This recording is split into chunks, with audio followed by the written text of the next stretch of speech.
Are you ready to pay off debt once and for all? This video is for you.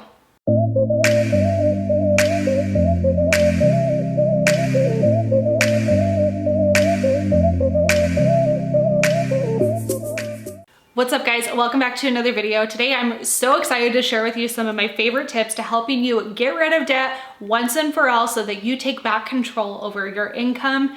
And man, you just have better peace of mind, don't you think? So I've got 5 tips that will help you get back on track, pay off debt once and for all, and start to thrive with your finances. So let's go ahead and dive in. First and foremost, you gotta have awareness. You have to have that come to Jesus moment and see how much debt do you actually have. This is so painful. It's so painful. And I know a lot of people avoid this because it hurts so much to see all of the damage from years of not paying attention, but it's necessary. You have to see what you're actually facing. And if you're afraid to, it's probably because you think there's probably more debt.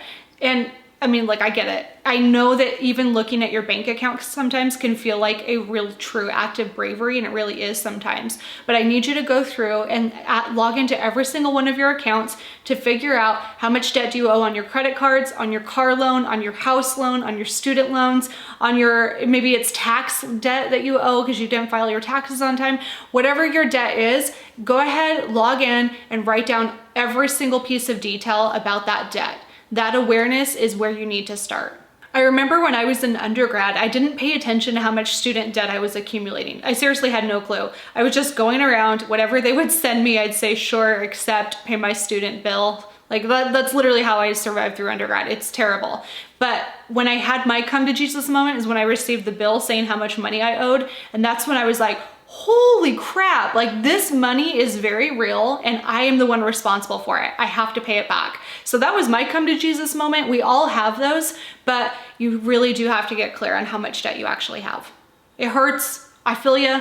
I'll drink some wine with you if you want to cry about it. I get it, but you need to do it. Okay, second, I want you to go through and I want you to calculate 2 different things. How much interest have you paid per year on each of the different debts? Add it all up. If you choose to exclude your mortgage on this, I'm totally fine with that too. But how much consumer and revolving debt do you have? How much do you pay interest per year? Add that up. For a lot of people, that is a huge shifter. It's a big trigger for us to start to better our financial lives. A lot of times it really pisses you off and it makes you really motivated to get rid of that debt as quickly as possible. I'm a big believer that pain is a good motivator. It really is. Even though it hurts, it can really trigger a lot of good responses and it can really be that catalyst that you need to better your financial life. So add up how much interest have you paid in 1 year on all of your debts combined. Secondly, I want you to add up how much are the minimum monthly payments all together. Add up every single one of those. Car payment, credit card minimum payments, any types of debt that you have, add all of that up so you can see the interest and you can see how much this costs you on a monthly basis. Why that's important is because when you start to see how much money you're spending on just debt, imagine if all of that money was back in your pocket. How would you feel? I know for a lot of people that money can go quite far. That could be your retirement account. That could be your vacation fund. That could be your house down payment fund over time. It's a really big deal. So those are the 2 pieces that I want you to start to calculate. Interest over the course of the year and minimum monthly payments, how much that costs you on a monthly basis. Doing those 2 things is going to light a fire under your ass. I promise it's gonna really transform your financial life when you see that, because it really irritates you to see your money going away. Literally, you work a 40-hour job, sometimes even more, just to pay the bills. And you may not even have to work 40 hours if you take back some of that control and you're not paying minimum monthly payments all the time. It makes a big difference in the quality of your life.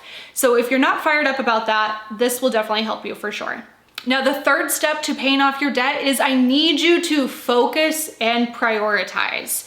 When I say focus, this is really counterintuitive for a lot of people, but once you have all of your debts listed out by balance and total debt amount, balance, and interest rate, I want you to go through and I want you to focus on one debt at a time, just one.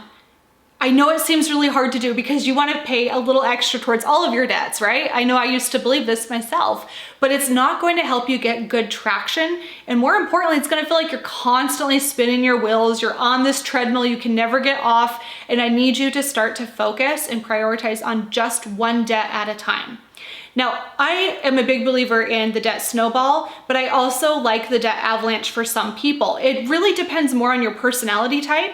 Debt snowball, meaning you're tackling the smallest balance of debt first, forgetting about the interest rate because you want to check off, as many debts as you can. It gives you kind of that quick win feel. I think it's really good sometimes if that's what drives you. But if you're a money nerd and you really like math and that's what really drives your financial decisions, then the debt avalanche, where you tackle the highest interest rate debt first, is totally appropriate too.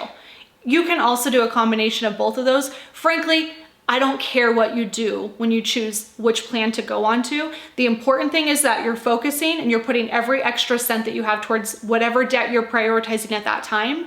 You're going all in on that. And more than anything, it's just important that you're making progress towards one debt. Honestly, if you're doing that, there's not this plan is better than this plan. They're all good. The best plan is the one you stick with. So focus and prioritize on just one debt at a time. I think this is common sense, but just in case, please note that I'm not saying to not pay the minimum payments on all of your debts except for the one you're focusing on. Still make your minimum monthly payments. You're just putting any extra money that you have towards one extra debt. Like that's it. But still make your minimum monthly payments for sure. Just had to clarify that just in case. Okay, next comes the unsexy part. You have to sacrifice. I don't know where in our society we started to shun hard work, but I feel like we really have. I think there's so much benefit to really going all in on your goals, whether it's financial, business, personal life, whatever the heck it might be. Go all in on your goal. It's going to require some sacrifice. It's going to require some trade-offs. Maybe you can't spend as much time with your loved ones because you're working a part-time job. You have to choose, what are you willing to give up in order to have a better life in the future? And it depends on your situation. It depends on what's important to you. When I was personally paying off debt, I gave up literally social time, eating out, family time. Like I gave up a lot because I was working 80 hours a week to pay off my debt, but I paid it all off in 10 months, $30,000 in 10 months. And I would do it again in a heartbeat. That's where I'm at in my life. You might have 5 little kids running around and you're like, sure, that sounds awesome. It's just not gonna fit my lifestyle. That's totally fine. Find something that does, but do know it will require some form of sacrifice. And keeping the debt around also requires a form of sacrifice. When you're making those monthly payments, by keeping that debt around, you're saying no to family vacations. You're saying no to a bigger home. You're saying no to a backyard deck that you've been wanting to build for years. You're saying no to things as well. It also requires sacrifice by keeping the debt around. That is such a misconception that people have, is that paying off debt requires sacrifice. Yeah, but so does keeping that debt around. So just remember that too when you're starting to think through, what are you willing to give up or what are you willing to do to pay off your debt? You're gonna sacrifice either way. It just depends on what you're willing to give up more. And that is my rant for the day on that piece. Last but not least, when you're starting to pay off debt, it's very likely that you accumulated that debt by living outside of your means. By definition, debt is when you can't afford something, so you financed it. Now, this is like, sure, there's lots of different scenarios, there's lots of circumstances that sometimes force us into debt. I'm not disregarding that, but what I am saying is you have to have some behavior change if you want to get out of debt and stay out of debt for good. One of those behavior changes is I want you to think through, how do I put some barriers in place between me and the bad behavior? Let's say you struggle with credit card debt. You go online, you're constantly shopping, and it's just something that's really almost therapeutic for you. I know for a lot of people that's the case. You get this like little high when you buy things from online because you feel temporarily in control of your money. It's a weird thing. But it happens. If that is your vice, you have to figure out, how do I put some barriers in place between me and the online shopping? What can I do so I'm not constantly doing that and self-sabotaging and continually taking out debt? Maybe you have a 24-hour think about it rule, where instead of immediately buying stuff online, you have to wait 24 hours and then make that purchase if you still want it. That's one way to do it. Maybe you hire a financial coach like myself, where I can hold you accountable so that you're not constantly blowing your money. That's another barrier that you can put into place between you and bad behavior. Whatever you need to do, I want you to really spend some time figuring this out, because if you don't stop taking out debt, you're never gonna get out of debt and you're gonna be in this constant spiral. So it's so critical that you start to think through some of the behavior changes.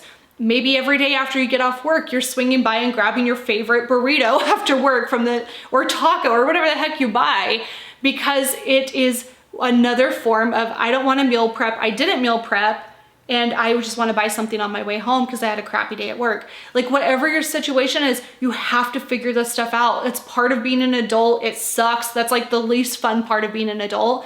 But if you want to pay off debt once and for all, you have to figure out some of that behavior change piece. If you need a really good book, I recommend 2 on this. The first one is The Power of Habit by Charles Duhigg.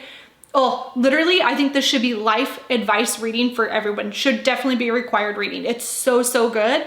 And once you read that one, I want you to dive into Atomic Habits by James Clear. It's a follow-up book to habit building, and I think the 2 of those pair so beautifully together. So check your local library or subscribe to Audible, audibletrial.com/moneynerds to get one of those books for free. But figure out ways that you can start to support yourself and educate yourself on behavior change. It's a lifelong battle, but it goes a really long way. All right, those are my tips to helping you pay off debt and stay out of debt forever. If you follow these tips, I promise you will see some type of result. I promise. You just have to meet me halfway and do the work. I'm cheering you on. I'm wishing you the most success possible. I want you to take back that cash, put it in your own pocket instead of the bank's pocket, because damn it, you work hard for your money. You deserve to have more of it working for you. All right, that's it for today. Remember, if you want abnormal results, you have to do abnormal things. Thanks for watching, and I will see you next week. Bye.